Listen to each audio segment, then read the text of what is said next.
It's not external circumstances, not fate, not other people. It is your mind where everything truly begins.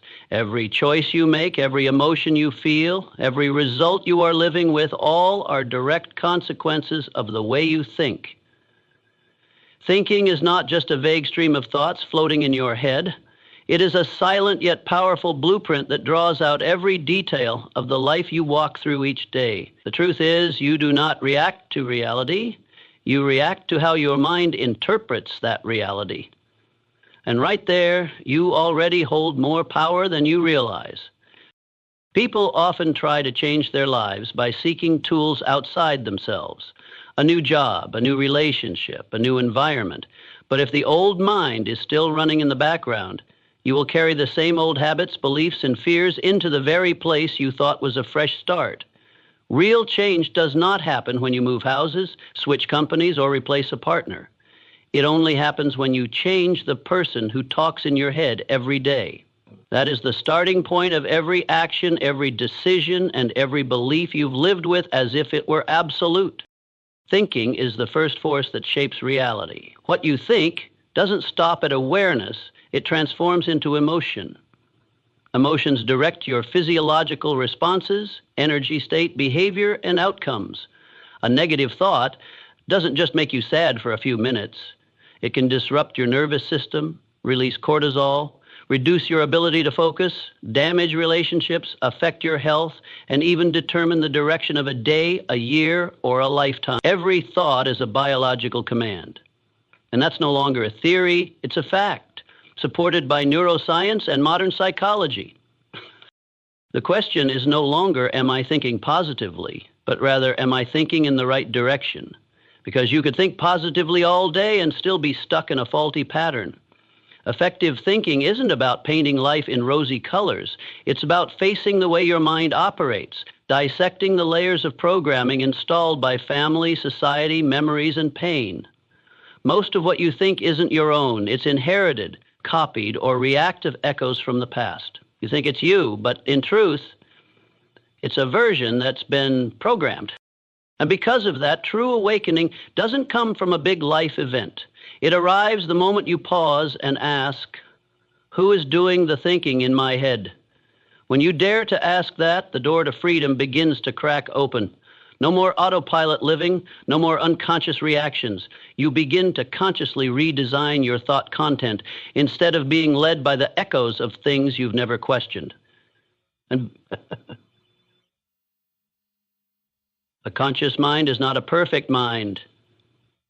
It is a mind that knows it is thinking and chooses its thoughts with awareness. When you change the way you think, the world doesn't transform instantly, but everything around you starts responding differently. Opportunities you once overlooked become clearer. Relationships that felt stuck begin to open up. Limitations you believed were fixed start to dissolve. Not because the world suddenly favors you more, but because you've changed your perspective. And through that new lens, you start acting differently. And it is new actions that create new results. Not some magical law of attraction, but the resonance between consciousness, emotion, behavior, and reality. Your mind is not a storage unit of data. It is a machine that continuously generates reality. Each thought is a blueprint. Each emotion is a chemical directive. Each reaction is a habit imprinted in your nervous system. And if you don't steer this current, no matter how many skills you learn or how many plans you have, you'll end up back at the same point with the same outcomes. Because reality isn't determined from the outside. It is born from within you. Many people ask, what should I do to change my life? The answer doesn't lie in what you do, but in what you are thinking. Because every action is the result of a thought behind it. If you act from lack, you multiply lack. If you act from fear, you create a reality full of control and limitations. But if you act from trust, from clarity, from a mature perspective, you don't just change the outcome, you are changing the person you are becoming. And that is the true essence of transformation. Every day you have tens of thousands of thoughts. Most of them are repetitive. If you don't filter them, your mind will operate on autopilot. And that autopilot is often a product of the past. But you are not the past. You are not the old story. You are the one rewriting each line of that script through the way you think in the present. And you can start at any moment. It only takes one new thought, and if repeated long enough, it will become a new neural pathway, a new trajectory for the future. Your mind does not need to be fixed. It needs to be guided. Not because it's broken, but because it is blindly loyal to what was once programmed.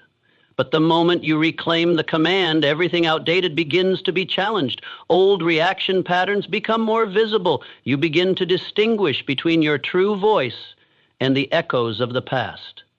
And you start choosing differently. That's when you start being a victim of the mind and become its leader. No one can change your life until you change the way you think. No tool is more powerful than a mind that is governed with awareness, and no one can do that for you, except you. Everything begins there. Not tomorrow, not when things are more perfect, not when you feel ready, but right now, when you begin to change the way you talk to yourself. That is not motivation, that is awakening. Not every thought that appears in your mind is true, and the voice that echoes in your head each day is not your true self. It's time to separate the two, because if you don't, you'll spend your whole life as a victim of the thing called I think. But thoughts are products. You are the one creating those products, or being operated by them without even knowing it. The difference between living awake and living in a fog begins at this very boundary. You no longer confuse the stream of thoughts with your true essence. The mind is a machine that generates thoughts. It's a biological function. It runs nonstop, drawing from old memories, past experiences, things others have said, images you've seen, unresolved fears. Every thought that pops into your head is the result of a network of neural connections, etched repeatedly over many years, sometimes from childhood, from moments you were too young to understand, but sensitive enough to remember. And because they come from within you, you assume they are you. But that is one of the greatest illusions we carry through life. You are not the whisper that tells you I'm not good enough. You are not the repeated phrase, I'll never be truly loved. You are not the anxiety that arises when you start something new. You are the one hearing those sentences, and that makes all the difference. Thoughts are content. You are awareness, the one observing that content. When you realize this, you are no longer a puppet in the play of memories and unconscious programming. You begin to reclaim command. Many people live their entire lives pulled by invisible voices in their heads, never stopping to ask, did I actually choose this thought? They let old stories dictate present reactions. Someone who has been rejected in the past will carry the fear of abandonment into every relationship. Someone who was once belittled will react strongly to any feedback, as if it threatens their identity, not because they're weak, but because they've never been taught how to distinguish between thoughts and truth. The problem isn't what you think, it's how much you believe what you think. And it is that belief that creates the reality you live in. When you forget that you can choose your thoughts, you fall into automatic reactions. Everything feels personal. Every word becomes an attack. Every failure is seen as proof of worthlessness. But when you take a step back and observe your thoughts, like text scrolling across a screen, you open up an inner space. A space where you don't have to react immediately, but can choose how to respond with intention. No one ever taught you that there's a space between stimulus and response, and within that space lies your freedom. The freedom to see a thought without being ruled by it. The freedom to replace a negative inner phrase with one that is healthier. The freedom to create a new perspective, one that is deeper, more honest, and more supportive for your journey. And that is when you stop living as a copy of your past and start becoming a self that is being recreated from the inside out. Make no mistake, detaching from your thoughts does not mean denying your emotions or ignoring what's happening. On the contrary, it's the act of someone taking full responsibility. When you no longer identify with every thought, you begin to clearly see the unconscious beliefs that have been driving you, and from there you truly gain the opportunity to heal, to choose, and to change. No longer reacting, now designing. No longer saying, this is just how I am, but instead, I can become a higher version of myself. One of the most powerful actions you can take in a day is to pause, close your eyes, and observe what your mind is saying. No judgment, no interference, simply observe as if you were listening to someone else telling a story. And you'll be surprised by how many thoughts you didn't choose. Some thoughts repeat like a broken tape. Some ideas come from others, but have taken root in your mind as if they were truth. But once you see them, they no longer control you. You are handed back the key. Every person has the ability to observe their inner world. You don't need a degree. You don't need complex skills. You only need presence. You only need the courage to pause in the middle of a thought storm and ask yourself, is what I'm thinking actually true? Is it helpful? Does it come from my real values? And if the answer is no, then you have the right to change it. Begin with a different question, a new affirmation, a new belief. The more you practice this, the more you'll become separate from unconscious repetition. Old reactions will lose their grip. Old neural pathways will stop being reinforced. And you'll begin building a new mental map, one where awareness is the center, where you no longer live as a victim of thought, but as the guide that steers it in the direction you choose. Awakening is not some mystical spiritual event. It is a simple yet courageous act to refuse to identify with every thought that passes through the mind, and from that moment you begin to live as your true self, the observer, the creator, the free one. You are not the critical voices in your head, not the recurring anxieties, not the echoes of the past. You are the one who hears all of that and can choose what to keep and what to release. You are not your thoughts. You are the one who thinks, and that defines your true inner power. Every thought you hold in your mind is not merely a floating concept, but a biological command sent directly to your body. You think you're reasoning, but in truth you're programming. A single line of thought can trigger feelings of unease, cause your heart to race, your muscles to tense, and your immune system to suppress. Conversely, a hopeful, positive thought can relax the body, deepen the breath, and shift the nervous system into a state of restoration. Every thought, no matter how small, carries a physical consequence. The mind doesn't just generate emotions, it gradually reshapes your biology over time. What's more striking is that this process occurs continuously, whether you're aware of it or not. Every time you respond negatively to an email, a glance, a memory, you're not just feeling it, you're transmitting a chemical message throughout your body, creating a repeatable physiological cascade. Adrenaline spikes, cortisol is released, digestion halts, and your defense mechanisms are activated. And if you remain in that state long enough, your brain starts memorizing it as the default, not because you want to be anxious, but because you've trained your body to become familiar with anxiety. People often think emotions are natural, spontaneous, but emotions don't just appear. They are activated by how you interpret the world. You don't feel hurt because someone is silent. You feel hurt because you think they're ignoring me. You don't feel angry because you were rejected. You feel angry because you think I'm not valuable. The same event can elicit completely different emotional responses in two people simply because each person assigns a different meaning to it. And it's that thought, not the situation itself, that becomes the first factor shaping the emotion. Emotion is the biological echo of a thought. It is your internal reaction to what you believe is true. Every time you think, I'm going to fail, your body responds as if you are failing. The body can't distinguish between reality and imagination. It only responds to what you believe is real. So if you live in a prolonged stream of negative thoughts, you won't just feel mentally drained, you are deepening a self-destructive biological pattern. Negative thinking doesn't just lower your quality of life. It corrupts the entire internal operating system of your physiology. And the reverse is also true. A right intentional thought can generate a whole new favorable biological environment. When you think, I can handle this, your body responds by increasing dopamine, the neurotransmitter that boosts motivation and focus.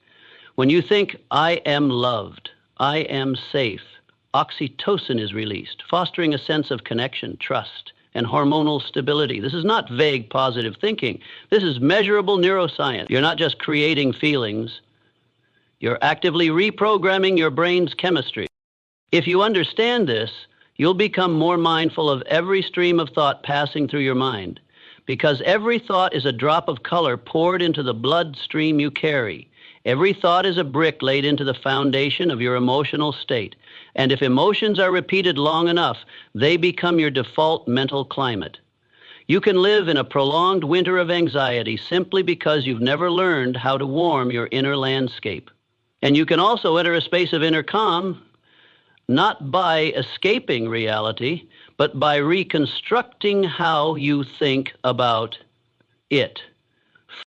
Imagine someone stuck in traffic. One person thinks, everything is always against me. Immediately, heart rate increases, palms sweat, a sense of helplessness spreads. The second person thinks, I can use this time to listen to a podcast. Breathing stays steady. The nervous system remains in balance. Same situation, but two bodies reacting as if they're living in completely different worlds. Not because of the traffic, but because their minds interpreted it differently. And that interpretation shapes the bodily experience.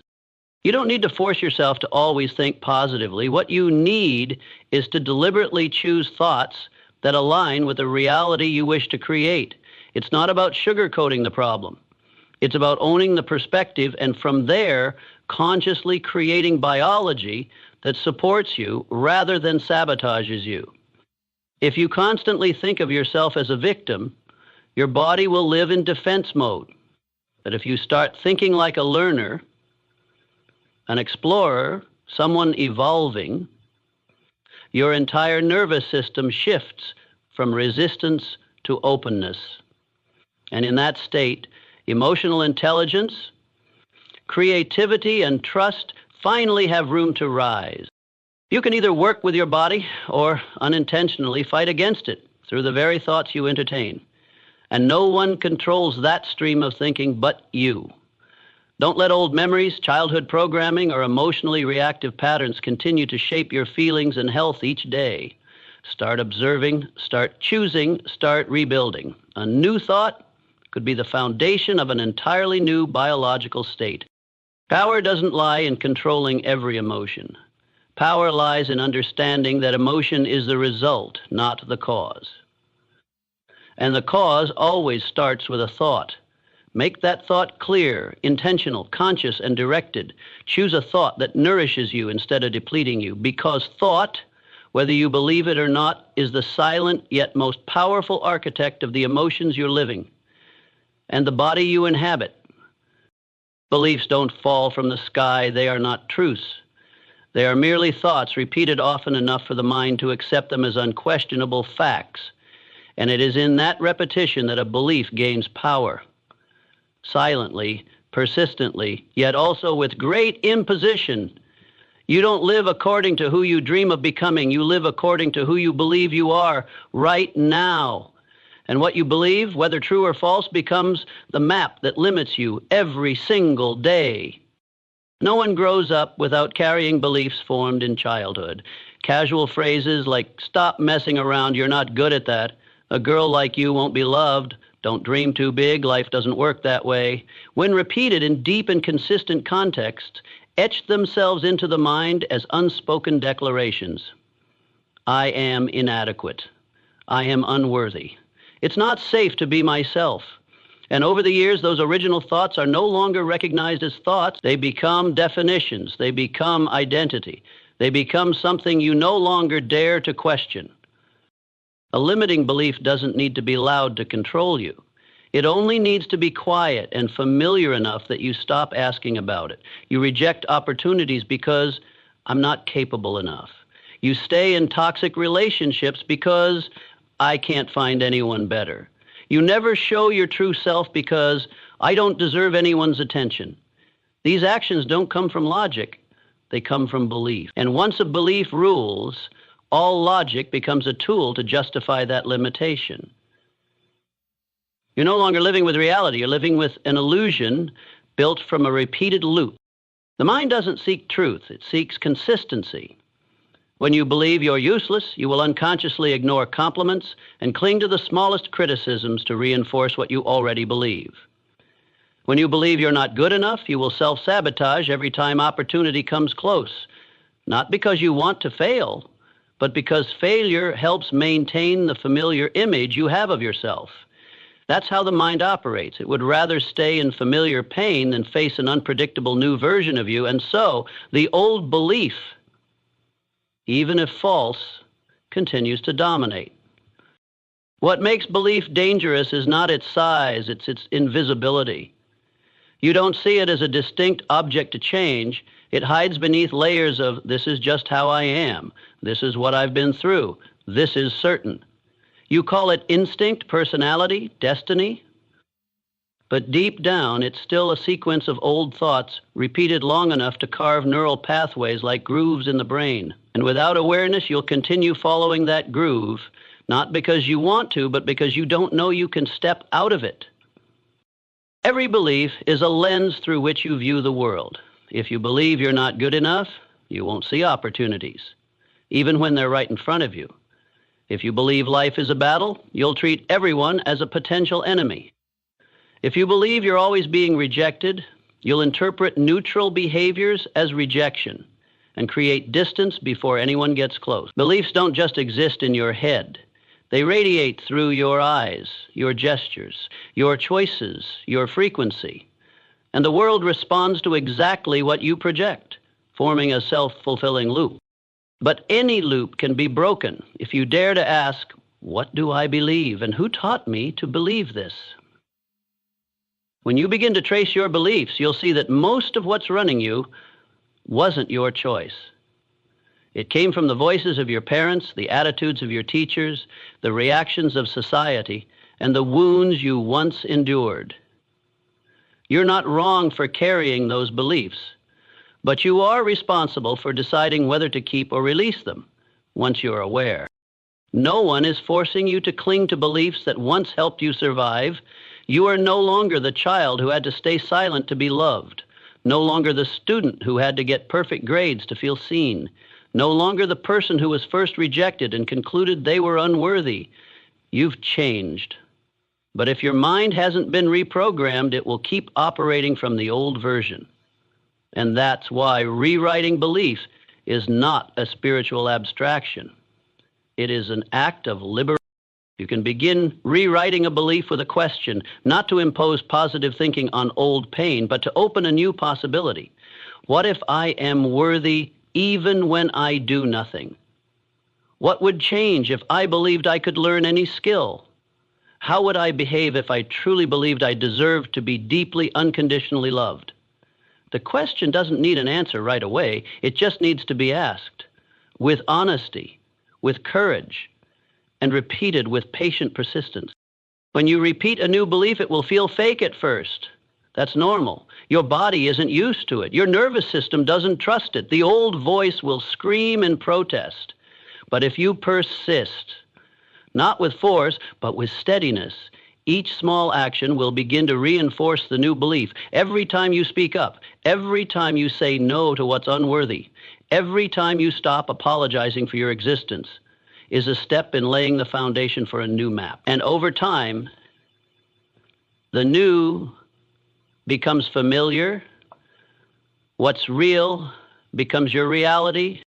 Belief is not destiny, but it operates like destiny if you're not conscious. And any destiny can be rewritten. When you dare to look at where it began, a thought repeated, a thought chosen again, this time consciously from the person you are becoming, not from the place where you were once hurt. And that is how you transform from someone limited by what they once believed into someone who consciously chooses the belief that best aligns with the freedom they truly deserve. Every habit, emotion, or belief you currently hold is the result of a repeated neurological programming process. The brain doesn't create truth. It records what's reinforced the most. And if you don't consciously reprogram it, it will continue to operate based on old reflexes, old memories, and recycled stories from the past. Don't confuse "this is who I am" with "this is what I've repeated long enough for my brain to treat as default." The difference lies in awareness, and change begins the moment you reclaim your role as the designer. Reprogramming the brain isn't wishful thinking. It's a natural biological ability of the human nervous system, what science calls neuroplasticity, the capacity to restructure neural pathways through conscious repetition. This means you can build a new path for your thoughts, emotions, and behaviors, as long as you're willing to walk it each day. At first, it feels like cutting through a forest, slow, obstructed, but each step sends a signal to the brain that says this is the new direction, and if you don't stop, the path becomes clearer over time. What matters isn't whether you have enough motivation to start, it's whether you have intentional will to repeat wisely. Because motivation is emotion, while change requires steady action. Your brain doesn't care if you're excited or scared.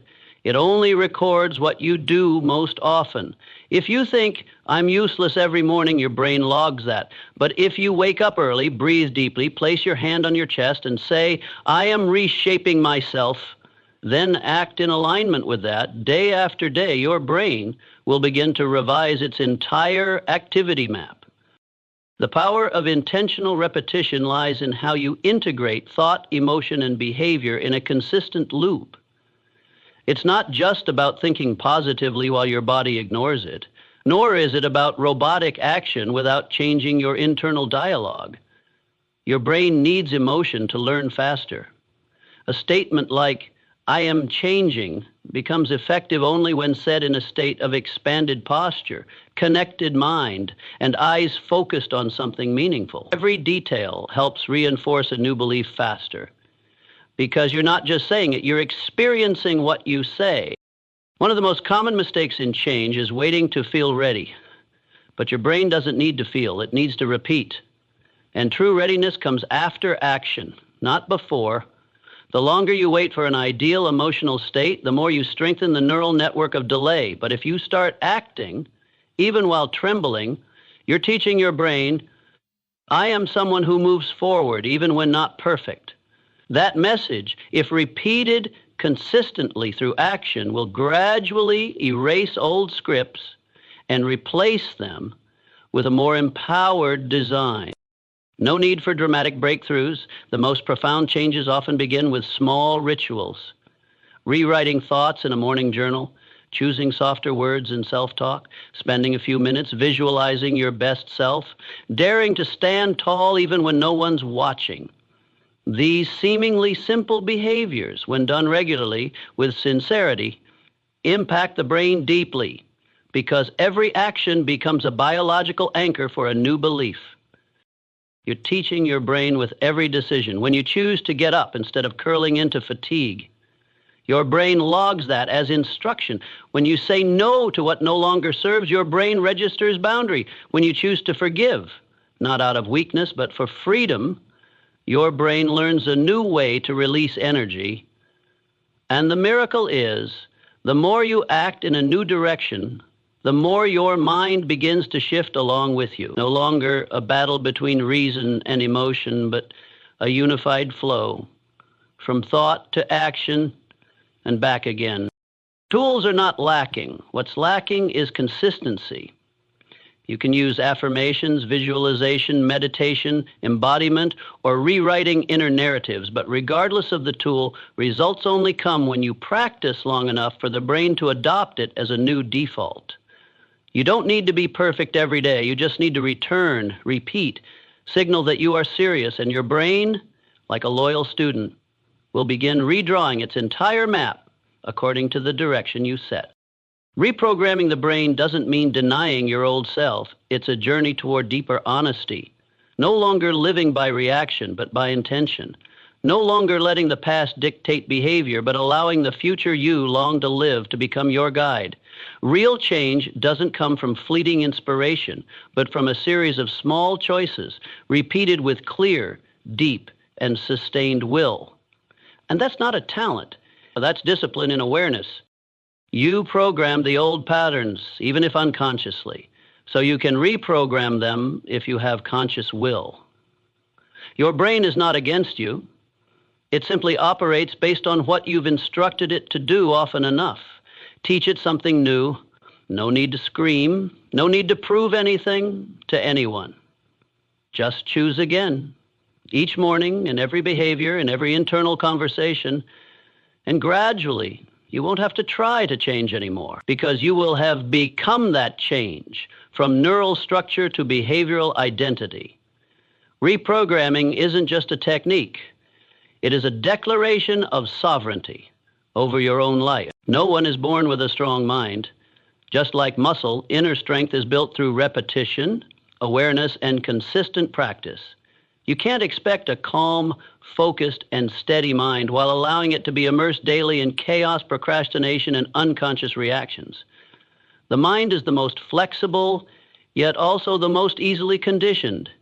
If you don't train it, the world will train it for you. And rarely does this world want you clear-headed enough to swim against its current.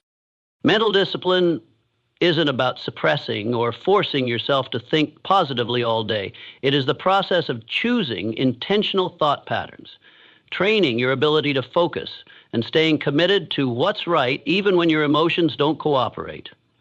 A person with mental discipline isn't someone who never gets distracted or shaken, but someone who knows how to return to center after every wave. They don't live in control, they live in sovereignty. And that sovereignty is forged day by day, moment by moment. Just like lifting weights doesn't build muscle the first time, observing your thoughts, changing your reactions, or staying present through discomfort won't cause instant transformation. But if you repeat it consistently and intentionally, you are forming new neural pathways where the mind learns not to react unconsciously, but to respond intelligently. Each time you pause before saying something hurtful, each time you resist letting anger dictate your behavior, each time you stay still amidst an urge, you strengthen that invisible muscle. Mental discipline is the ability to maintain selectivity in your thoughts. You can't stop thoughts from appearing, but you can choose which ones to keep. Like a gatekeeper at the entrance to a fortress, you have the right to reject thoughts that are harmful, even if they arrive disguised as logic. Not every negative thought is deep. Not every pessimistic analysis is wise. A disciplined mind is one that knows how to say no to what's useless, even if it wears the mask of reason. The greatest challenge of mental discipline isn't in extreme situations, it's in daily repetition. When you're tired, procrastinating, tempted to give up, or feel like telling yourself, just a little break, a small compromise each day is enough to undo what you've worked months to build. That's why the disciplined person isn't one who never falters, but one who knows exactly when to be firm with themselves. Not out of harshness, but because they respect the future they're building more than their temporary emotions. A disciplined mind doesn't react based on immediate emotion. It creates space between stimulus and response. That space, even if just a single breath, is where you reclaim choice. Not being swept away by discomfort, not letting impulse overtake purpose, not letting old wounds control new decisions. And this isn't talent, it's a skill. You can train it. Every time you choose presence over distraction, every time you remind yourself of your values rather than getting lost in doubt. Look at how you start your morning. The habit of checking social media, reacting quickly to information, eating mindlessly, all of it is training. But training for a mind that is easily influenced, off balance, and scattered. On the other hand, if you start with stillness, write a few lines of intention, read something thought-provoking, breathe deeply to reconnect, you are training your mind to know that you are its leader, not the other way around. And when that becomes the norm, You're not just changing that day, you're changing who you're becoming. Mental discipline doesn't eliminate emotion. It simply ensures emotion doesn't steer your life off course. A disciplined person is not cold-hearted. They are someone deep enough to understand. Emotion is a message, not a command. You can feel discouraged and still continue. You can feel anxious and still act. You can feel hurt and still choose kind words. The moment you behave differently from the mind's usual reflex is the moment you begin rewriting destiny. A crucial part of mental discipline is consistency. Not consistency with your moods, but with your values. You cannot rely on emotion to wait for the right moment. You must act based on what you know is right and repeat what's right, whether or not you feel like it that day. Just as a martial artist doesn't wait for motivation to train, a mind builder doesn't wait for the right mood to return to focus. They do it because it's the only path to becoming the strongest version of themselves. And perhaps the most important truth is this: mental discipline is not a journey with a final destination. It is a choice you make every day. When you choose not to get dragged into a pointless argument, when you choose calm in the face of bad news, when you turn down short-term gratification to uphold long-term principles. Each of those moments is a rep in training that invisible muscle. And no one may see it, but everyone will feel it in the way you show up, grounded, present, and undisturbed by the storm. Emotions don't show up to break you. They come to say something your logic hasn't yet noticed. When you feel sadness, anger, hurt, or anxiety, it isn't a sign of weakness. It's the whisper of a deeper mind trying to get your attention. But if you see emotions as disruptors, as things to eliminate, avoid, control, or reject, you will never hear the true message they're trying to deliver. And it is that very rejection, not the raw emotion itself, that drains you. Have you ever felt choked up without knowing why? Ever lashed out in anger and regretted it even though your rational mind told you to stay quiet? Ever smiled on the outside but felt like your heart just collapsed? That's when emotion shows up, not to make you lose control, but to point out that a part of you has been neglected, is in pain, and needs to be seen. Emotions are data. They carry information, and if you learn how to read them, instead of suppressing them, you'll uncover the true depths of your inner world. A mature person is not someone who no longer feels emotions, but someone who can recognize emotions without letting them blindly dictate their actions. The difference between someone ruled by reactivity and someone who lives with depth lies in the ability to pause in the flow of feeling and ask, what is this emotion trying to tell me? Anger might be a call to restore boundaries. Sadness might be a sign of unacknowledged loss. No emotion is meaningless if you have the courage to listen. The problem is that you grew up in a world conditioned to deny emotions. Don't cry. Be strong. Calm down. These words weren't meant to harm, but they unintentionally planted the belief that emotions are problems. And so you learn to stay silent when hurt, to hide when breaking down, to pretend to be okay while feeling chaotic inside. But repressed emotions don't disappear. They run underground, and when not released through conscious awareness, they explode through behavior. Vague anxiety, misplaced anger, paralysis when facing key decisions. What you need is not to control emotions, but to accompany them. Imagine emotions as children knocking on the door.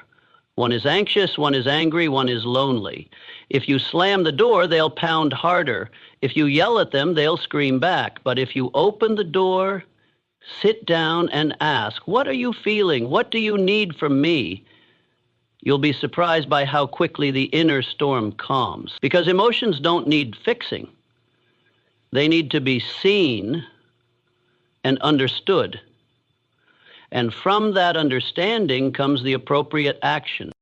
An essential part of inner mastery doesn't lie in always staying balanced, but in recognizing when you're off center. When anger flares, instead of instantly reacting, pause and ask, Which boundary of mine is being crossed? When sadness arrives, listen. What loss have I yet to acknowledge? When anxiety creeps in, observe what imagined future is distorting my present. That act of questioning becomes the gateway back to agency, not by resisting emotion, but by learning its language. You can't choose whether emotions appear, but you can choose your relationship with them. You can choose to be someone mature enough not to be swept away, and compassionate enough not to deny them. It's an art. Strong like stone, soft like water. The person who masters their inner world is not cold. They simply don't let fear, anger, or pain steer their decisions. They feel fully, then choose their response. And because of that, every response comes from clarity, not chaos. The beautiful thing is this: emotions, when heard and handled correctly, release themselves. No need to force, no need to push away, just presence.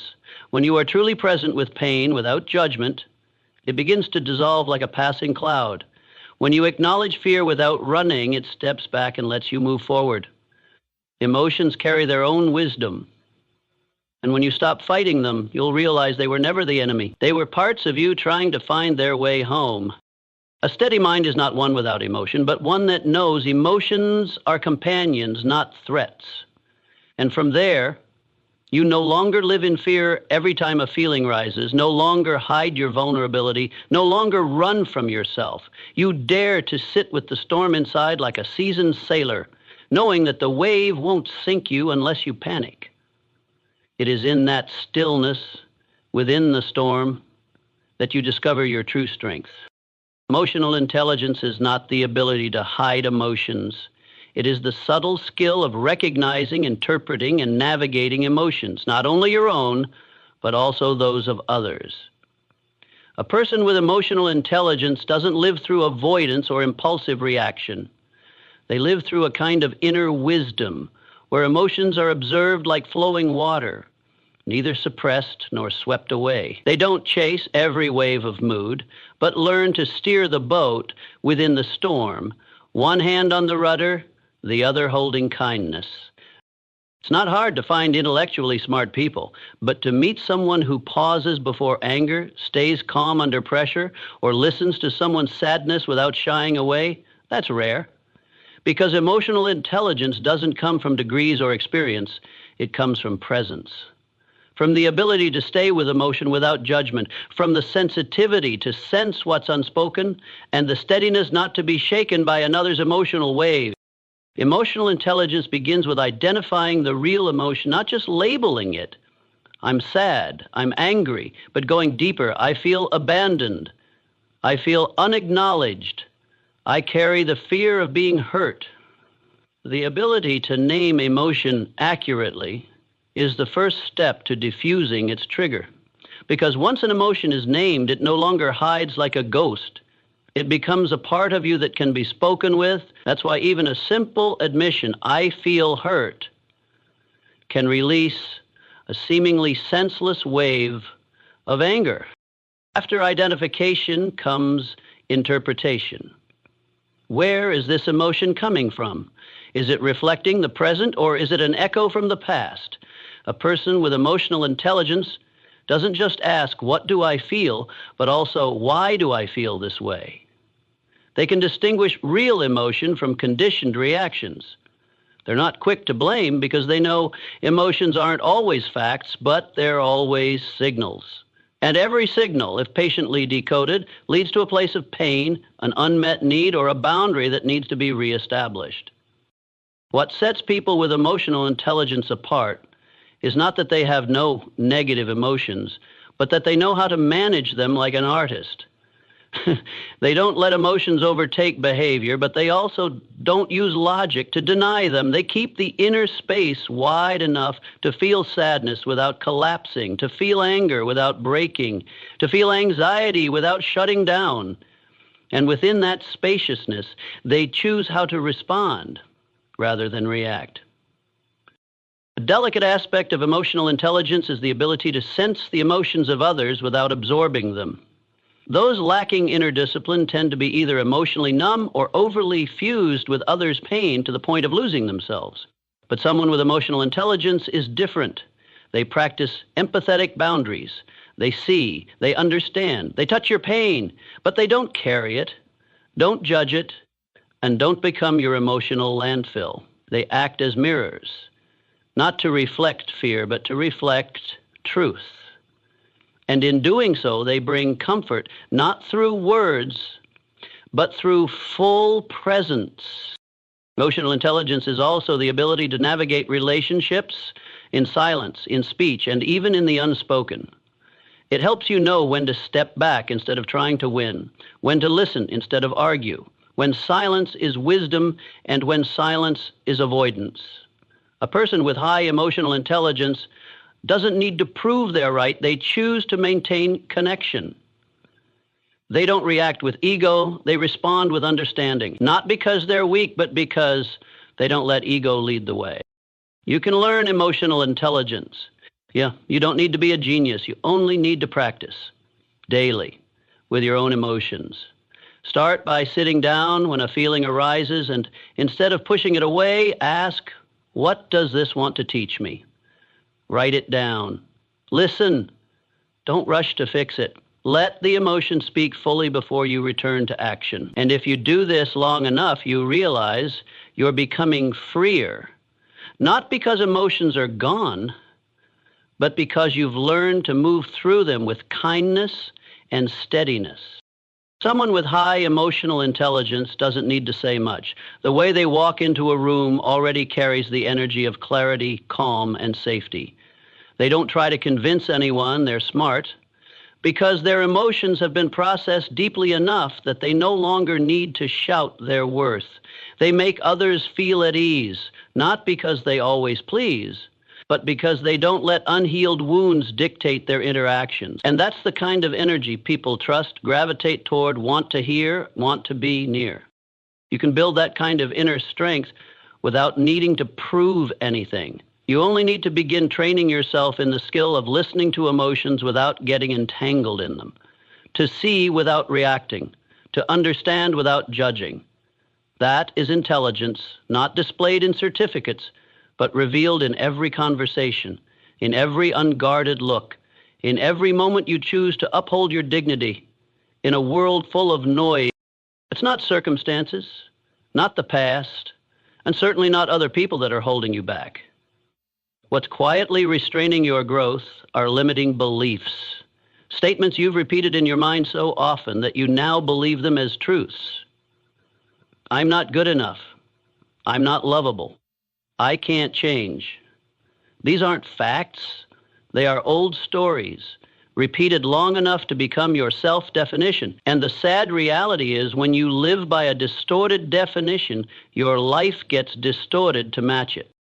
Limiting beliefs don't scream or make noise, but they control you with terrifying silence. They make you reject opportunities the moment a door opens. They make you doubt kindness, avoid love, or sabotage your own success because deep down, you don't believe you deserve it.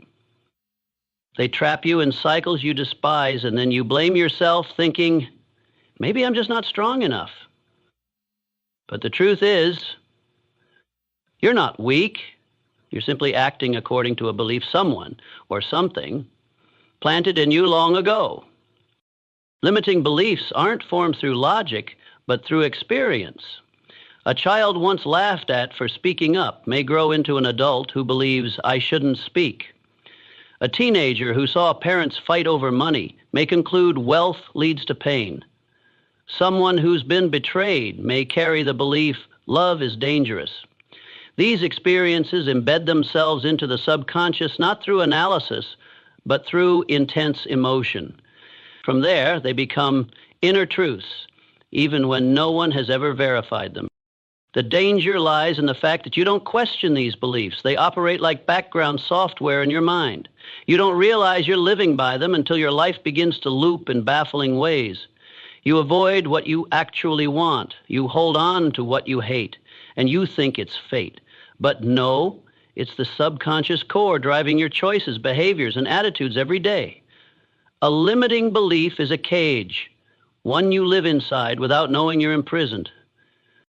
You only begin to break that cage when you pause and ask, why do I believe this? Where did this belief come from? Is it still true for me today? And most importantly, who am I without this belief? These questions aren't easy to answer because limiting beliefs are often tied to fear. Fear of losing your foundation, fear of facing the truth, fear of entering the unknown. But you can't expand your life if you keep clinging to outdated mental pathways. No transformation happens without examining the ground you've been standing on. Take a simple example. If you believe, I don't deserve to be loved, you will unconsciously attract or remain in relationships that make you feel small, unsafe, or controlled. Not because you want to suffer, but because your subconscious is seeking confirmation of what it believes is true. It will twist life's data to match the internal script. This is known as cognitive filtering. You only notice what aligns with your belief and dismiss anything that contradicts it.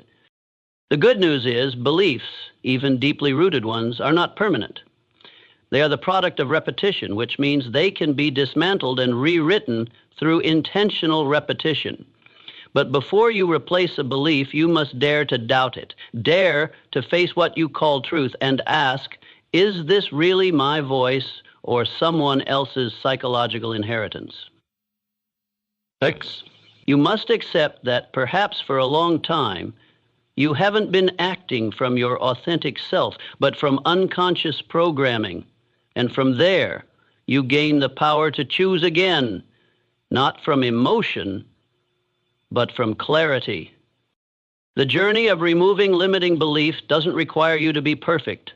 It requires consistency. It demands enough courage to go against your old reflexes. If you believe you don't have a voice, then every time you stand up and speak, even with trembling, is a crack in the cage. If you believe you're not meant to lead, then every time you step up and take responsibility is a moment you rewrite yourself. And gradually, as these new behaviors are repeated, your brain begins to reshape the very belief system governing your entire life. You don't have to believe differently right away. You just need to be willing to place a question mark on what you once accepted as given. And every question mark is a blow to that invisible chain. When you realize you can live differently, feel differently, act differently, you've begun to separate yourself from the shadow of old stories. You weren't born to live in a cage. You were born to expand, to step beyond outdated patterns you'd never consciously agreed to. But to do that, you must dare to re-choose your beliefs, one root at a time. You can't change a belief just by thinking differently. Beliefs aren't formed through logical reasoning, but through repeated experiences deeply embedded in emotion. That's why, if you want to rewrite an old belief, you can't simply sit and imagine change. You must act as if what you now believe is true, and that very action, even if uncertain at first, becomes the first tangible proof for your nervous system that this new belief might be true. No one escapes old beliefs through thought alone. A person who believes, I'm not worthy, can repeat positive affirmations hundreds of times, but if they continue to endure toxic relationships, stay silent when disrespected, or hide their voice, the brain will silently conclude the old belief is still valid.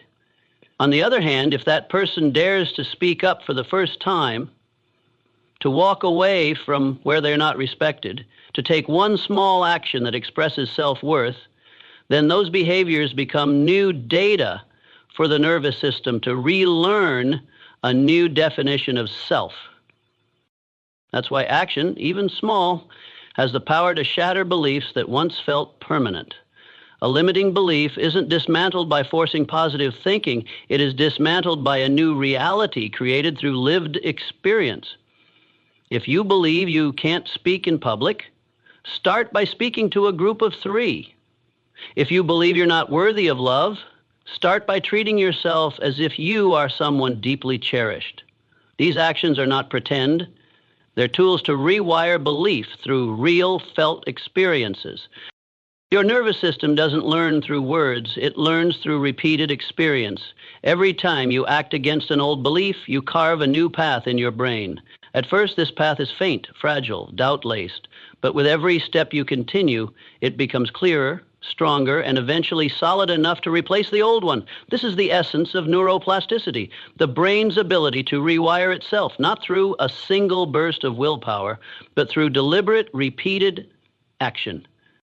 You may not see the belief change in a day or even a week, but you'll see the difference in your gaze, in your posture, in how you walk into a room, in the decisions you make. You start behaving as if you already are a new version of yourself, even if, deep down, you're not entirely convinced yet. And that process of acting first, feeling later, is one of the most powerful tools to reprogram the subconscious, because the feeling will only follow once your brain has new evidence to process. Don't wait until you feel ready. That feeling may never come before you step outside your comfort zone. It only arrives after you've walked through doubt and survived it. Every time you do something that contradicts your old self, you're making a small break in the subconscious loop. And when enough of those breaks occur, the old default wiring begins to dissolve, making room for a new operating pattern. Rewriting a belief doesn't mean erasing the old completely. It's the process of overlaying a new layer on the old one until the new becomes strong enough, thick enough, and familiar enough to replace it. Just like changing a habit, you don't fight the old, you just keep choosing the new. And daily action is the lock-in for that commitment.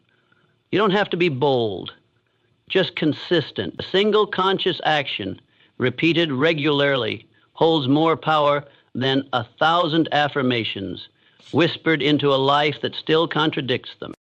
If you want to rewrite your deepest belief, don't begin with words, begin with a new choice in real life. Respond differently, hold your posture differently.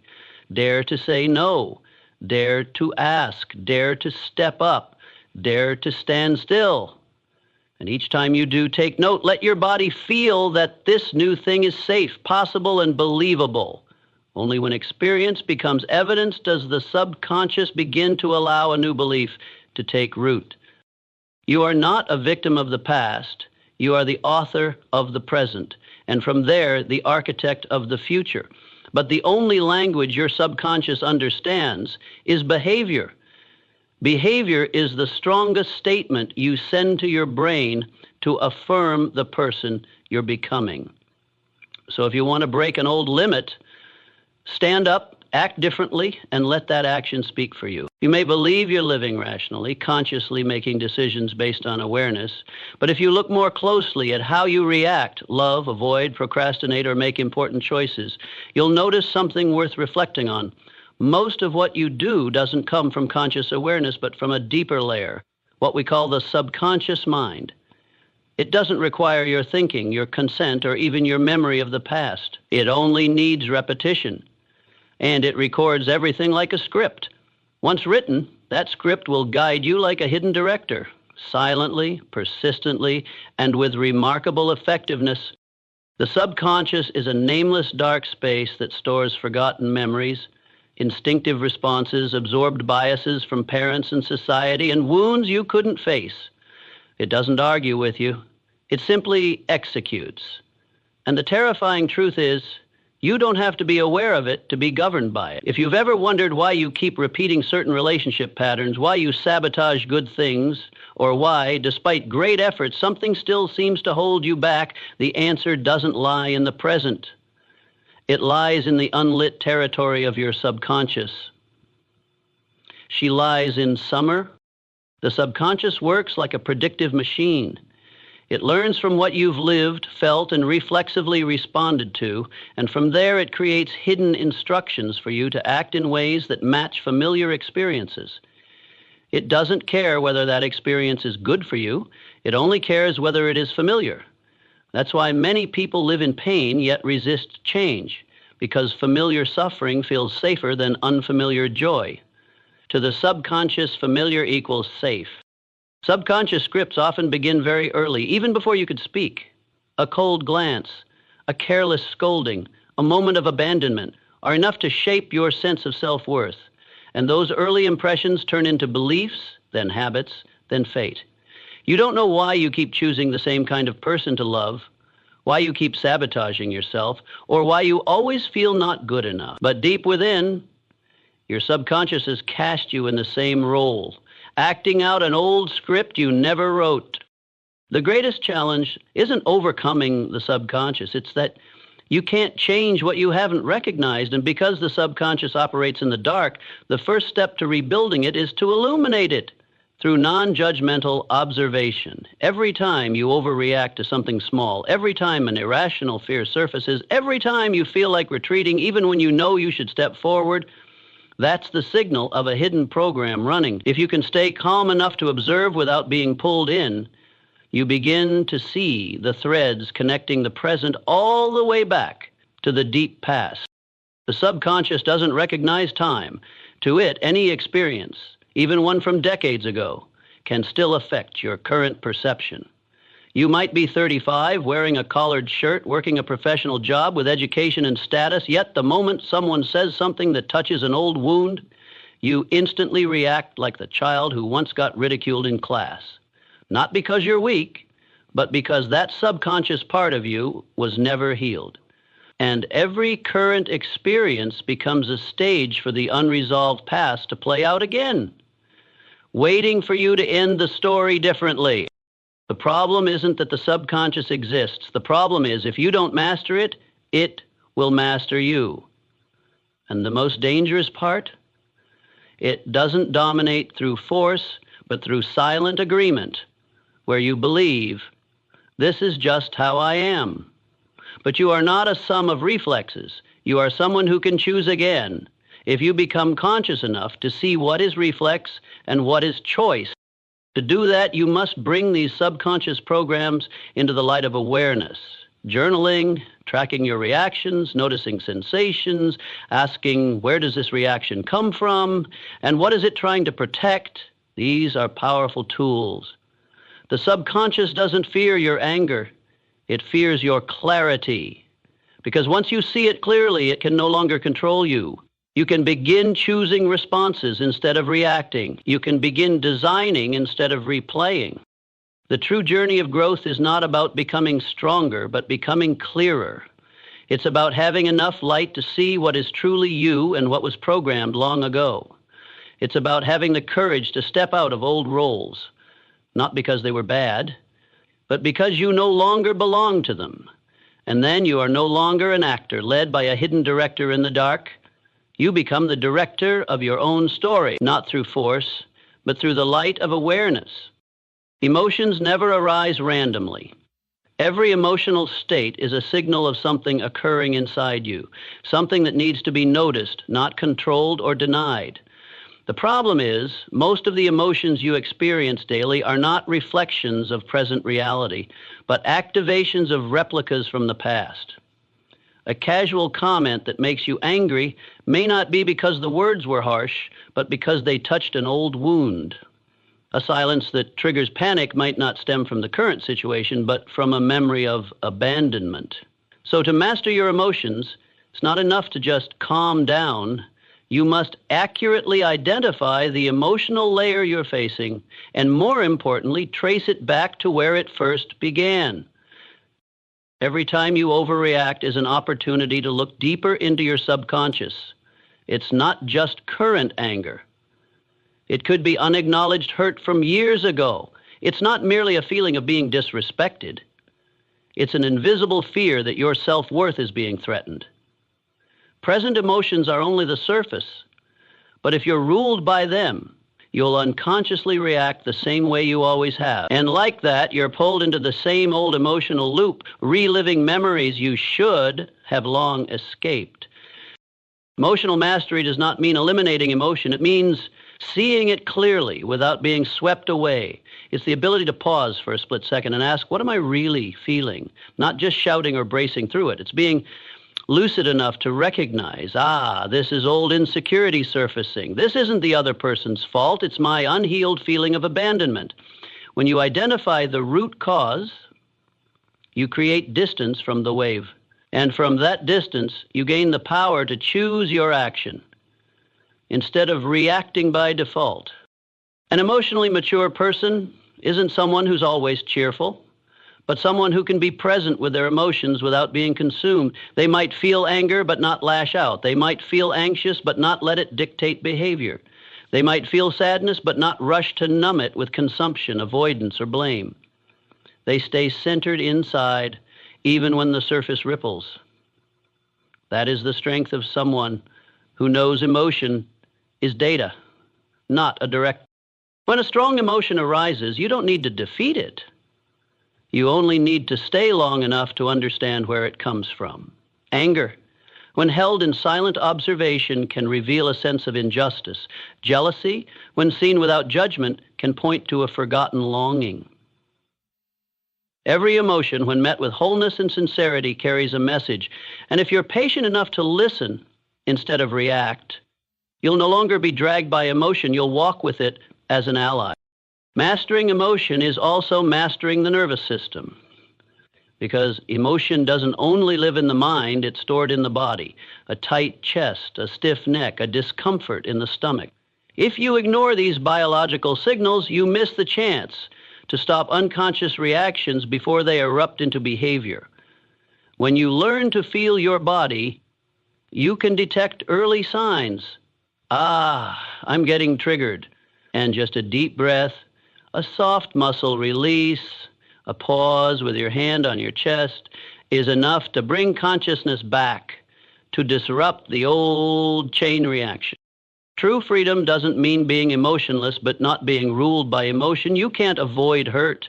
You can't stop others from saying things that upset you, but you can choose not to let the past dictate how you live today. You can choose not to retaliate just because it was your 10-year-old reflex. You can choose not to run from opportunity because you once failed. Every time you remain present when emotion rises is a moment you free yourself from old chains. If you've ever wondered why change feels impossible despite understanding the theory, examine how you relate to emotion. It's not that you don't know what to do, it's that every time emotion surges, you fall into the old loop. Feel, react, regret, repeat. Only when you become present enough to notice the gap between emotion and action can you begin to design a new response. That gap, when widened enough, becomes the place where you reclaim your deepest freedom, the freedom to choose yourself beyond the shadow of the past. No one lives a life without ever being fractured. Every painful experience, every moment of rejection, every time you had to suppress your true emotions to be accepted, each created a small part of you that separated from your whole. It might have been a child who was too sensitive, laughed at, or forced to grow strong too early. These parts, though forgotten, still live quietly within you. And at some point they rise in a sudden reaction, in a seemingly irrational fear, or in a hollowness you can't explain. This fragmentation doesn't make you weak. It's simply the residue of how you learn to survive. But living in fragmentation is a subtle kind of loss. You might be competent, successful, well-mannered, even admired, and still feel as though something is off, like you're not truly living as your full self. Because when parts of you go unacknowledged, they operate silently in the dark. A person who is overly rational might be hiding an emotional part that never felt safe. A chronic people pleaser might be running from a bold part that was once silenced. The more you live away from these parts, the more you lose connection with yourself and gradually your sense of wholeness. Integration does not mean becoming perfect. It means no longer rejecting any part of yourself. It means daring to go within, sit down with every former version, every wound, every naive longing, and say, I see you. I won't abandon you anymore. That recognition is the first step toward transformation.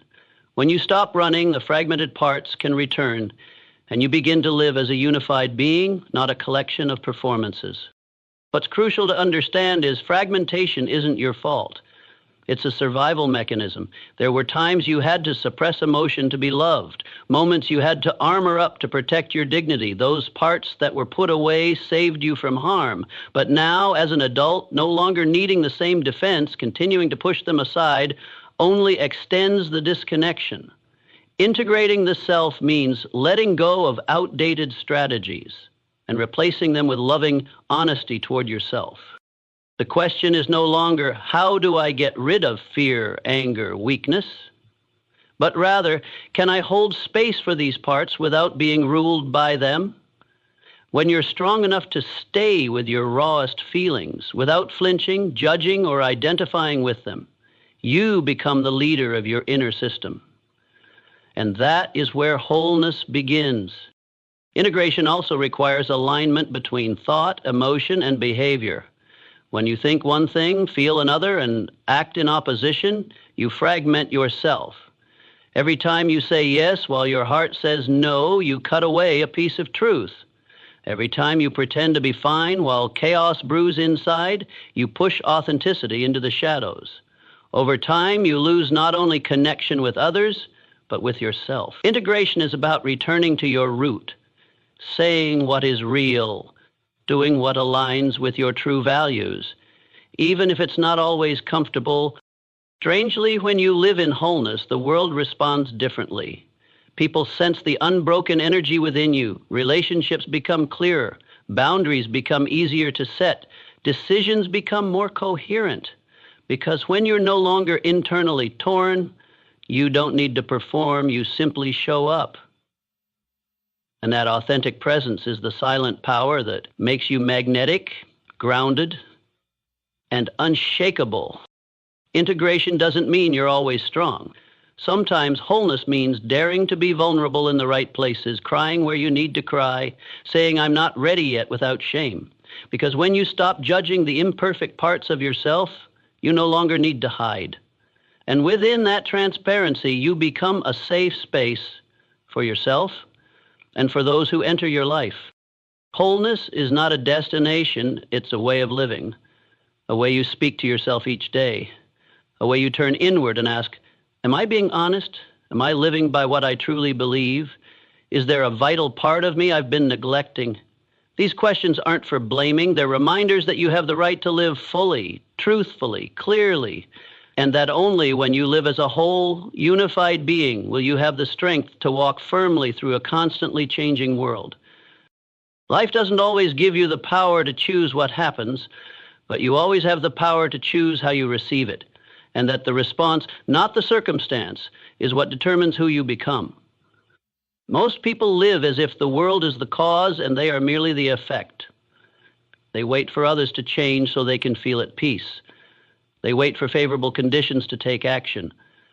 They wait for external signals to feel worthy. But once you start living from the inside out, everything shifts. You're no longer led by reaction. You become the architect of your response. And that response doesn't arise from impulsive emotion, but from cultivated inner strength. Living from the inside out doesn't mean being indifferent to the world. On the contrary, it means being most awake to how the world impacts you and refusing to let it dictate the path you choose. People who live reactively are constantly governed by external factors.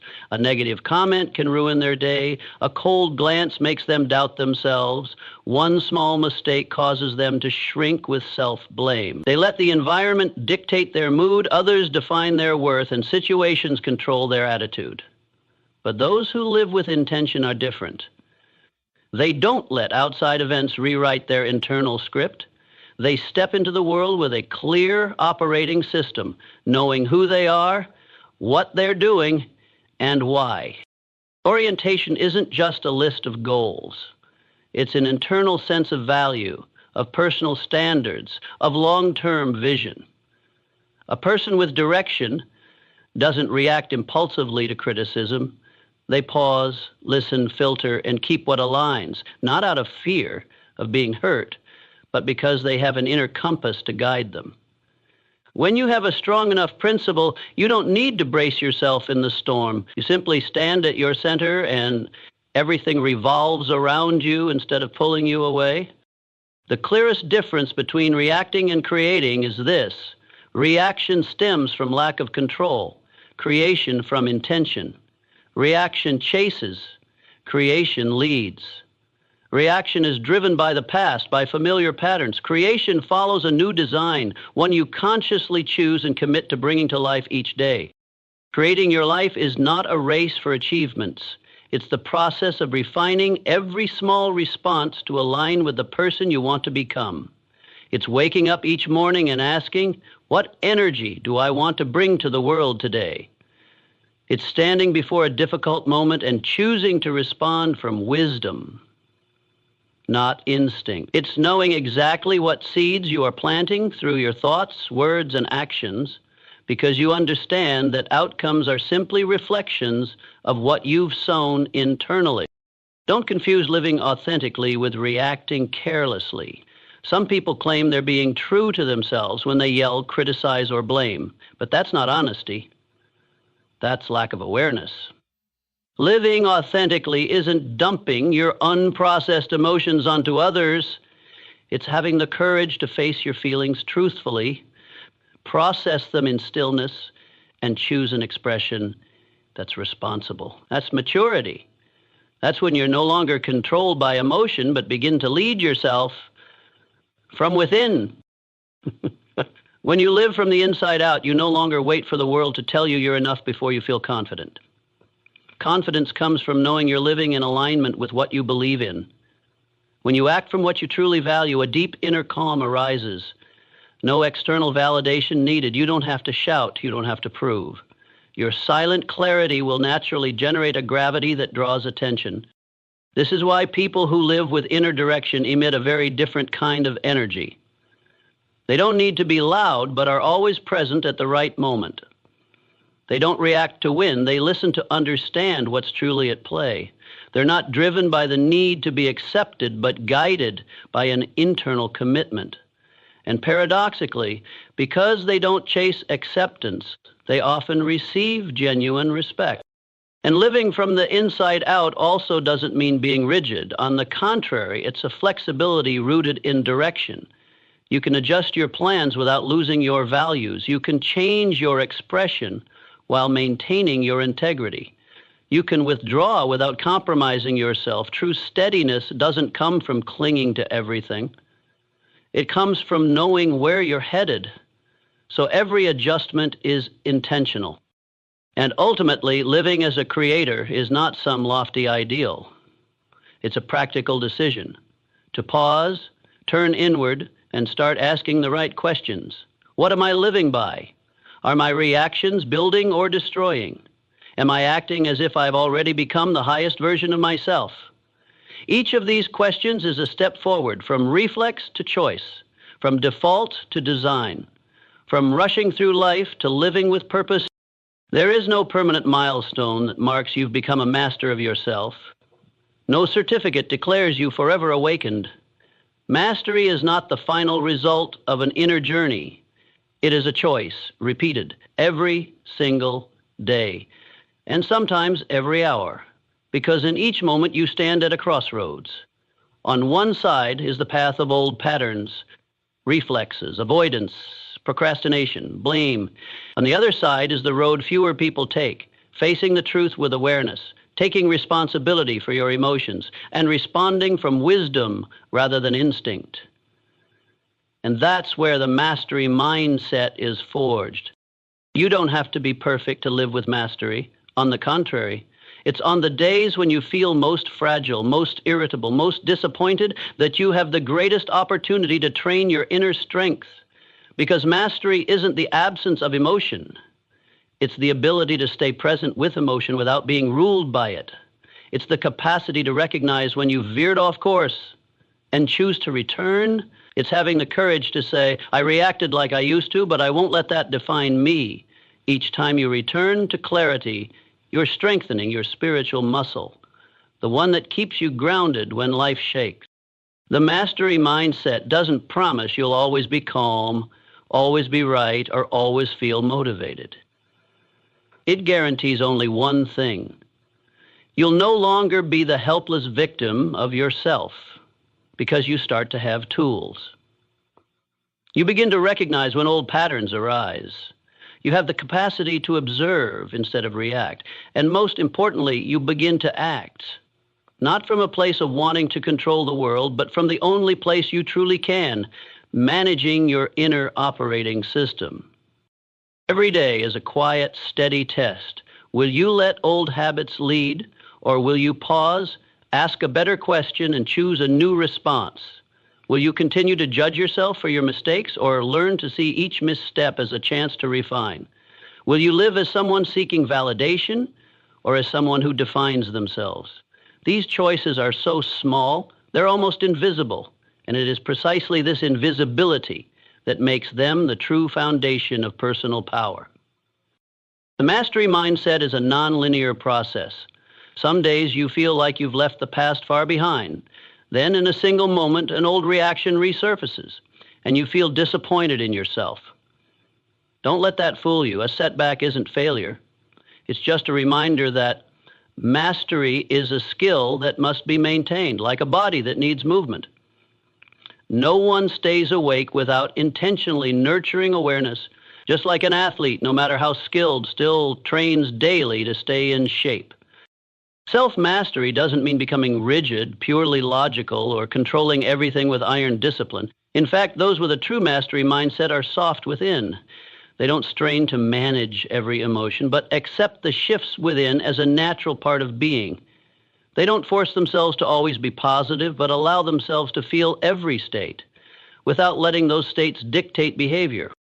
The beautiful truth is, you don't need anyone's permission to begin living with a mastery mindset. You don't have to wait for a big moment or a better mood. Each moment is an invitation. That invitation arrives when you're about to procrastinate, but choose to stand up. When you're about to react, but choose to pause and breathe. When you feel unworthy, but keep walking anyway. No one sees all the things you do in silence, but each of those actions is quietly rebuilding your foundation with discipline, honesty, and persistence. The world doesn't need more people shouting slogans about inner power. It needs those who live it, even on their most exhausted days. And what makes someone truly different isn't talent, circumstance, or luck, but the choices they repeat each day. The choice to observe themselves, adjust their attitude, uphold their values, even when no one is watching. That is the model of a master. A person who doesn't live by what is easy, but by what is right. Not pushed by circumstances, but led by an inner vision. Ultimately, the mastery mindset isn't about changing once and for all. It is the act of returning to the center within you, where you are reminded that everything outside is just context. The one who decides the outcome is still you, and each day you get to choose again. You can fall and learn again. You can be tired and still move forward, but you never go back to the old version because you've seen the light within, and you know, as long as you can still choose, you are still free.